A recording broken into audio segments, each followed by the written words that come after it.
पाकिस्तान एकदम से लाइमलाइट में नहीं आया। जो ही जंग शुरू हुई है उससे 2 हफ्ते कबल तक पाकिस्तान पूरी कोशिश करता रहा सफारतकारी में कि किस तरीके से ये जंग ना हो।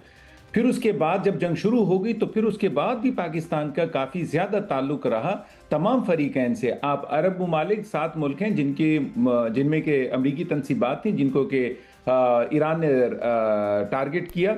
आप ईरान का देख लीजिए, अमेरिका को देख लीजिए, हर तरह से पाकिस्तान सफारतकारी में पेश रहा और उसकी पूरी कोशिश थी कि इस जंग को अब चूंकि शुरू हो गई है तो इसको फैलाव जो है उससे रोका जाए। उसकी इंटेंसिटी की तरफ भी था कि ज्यादा इंटेंस सिचुएशन न जाए। इस लिहाज से पाकिस्तान तो from the day one limelight में रहा और यही वजह है कि जो ही पाकिस्तान ने यह ऑफर की कि जनाब इसको जंग को खत्म किया जाए, सालसी के तौर पर मेरे मुल्क में आइए, इस्लामाबाद में आइए, दोनों के दोनों फरीकैन जो है तैयार हो जाते हैं। एक तो ये बात, फिर आप ये देखिए ना कि दोनों फरीकैन तैयार हो जाते हैं, किस लेवल का डेलीगेशन भेजा है।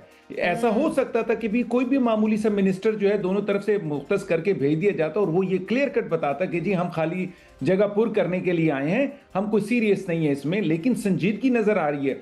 आप ये ज़हन में रखिए कि 2 अफराद जो ईरान से आए हैं, मुस्तकबिल में दोनों के बारे में कहा जा रहा है कि ये मुस्तकबिल के ईरानी प्रेसिडेंशियल कैंडिडेट्स हैं। आप देखिए अमेरिका से जो आए हैं उसमें सब ये बात कर रहे हैं कि जेडी वेंस चूंकि वाइस प्रेसिडेंट भी हैं और प्रेसिडेंट ट्रंप का जो है ये लास्ट टर्म है, तो लाजमत है मुस्तकबिल में, लाजमत नहीं मतलब ऐसा होता है अमेरिका की पूरी सियासत में ऐसा रहा है कि वाइस प्रेसिडेंट फिर प्रेसिडेंशियल इलेक्शन के तौर पर जो है कि वो प्रेसिडेंशियल कैंडिडेट के तौर पर सामने। इसका मतलब ये कि दोनों बहुत सीरियस इसको ले रहे हैं और दोनों चाहते हैं कि किस तरीके से मसले का हल निकालें। तो इसको कौन कर पाया है? पाकिस्तान। एक चीज जो बड़ी इंपॉर्टेंट है वो ये कि पाकिस्तान सालिसी किरदार अदा कर रहा है, पाकिस्तान इसको फैसिलिटेट कर रहा है, पाकिस्तान गुड ऑफिसेस प्रोवाइड कर रहा है। जो एक चीज नहीं नजर आ रही है वो है गारंटर।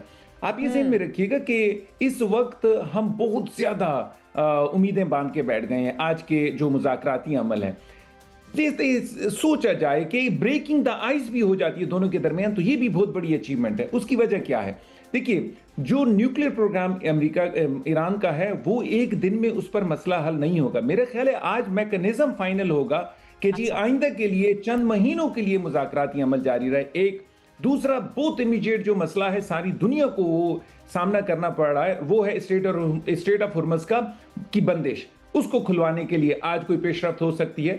जो आर्जी जंगबंदी हुई है उसको किसी तरीके से दायमी जंगबंदी में बदल देना और या ये कहना कि आइंदा के लिए मुज़ाकराती अमल को मजीद लंबा कर दिया जाए। अमेरिका की भी डिमांड्स हैं, ईरान की भी डिमांड्स हैं, तो इन डिमांड्स को जो है एक ही दिन में पूरा नहीं किया। मेरा ये ख्याल है कि एक भी कदम अगर मुस्बत उठाया जाता है, एक भी कदम आगे बढ़ा जाता है और मुस्बत कदम ही उठाया जाता है तो ये भी पाकिस्तान की और दुनिया की इसमें कामयाबी ही होगी और ऑप्टिमिस्टिक अप्रोच के साथ ही आगे बढ़ा जाए। मैं इस पर मजीद भी बात करूंगी, पहले जाना एक ब्रेक की तरफ, ब्रेक से वापस आएंगे तो ब्रेक में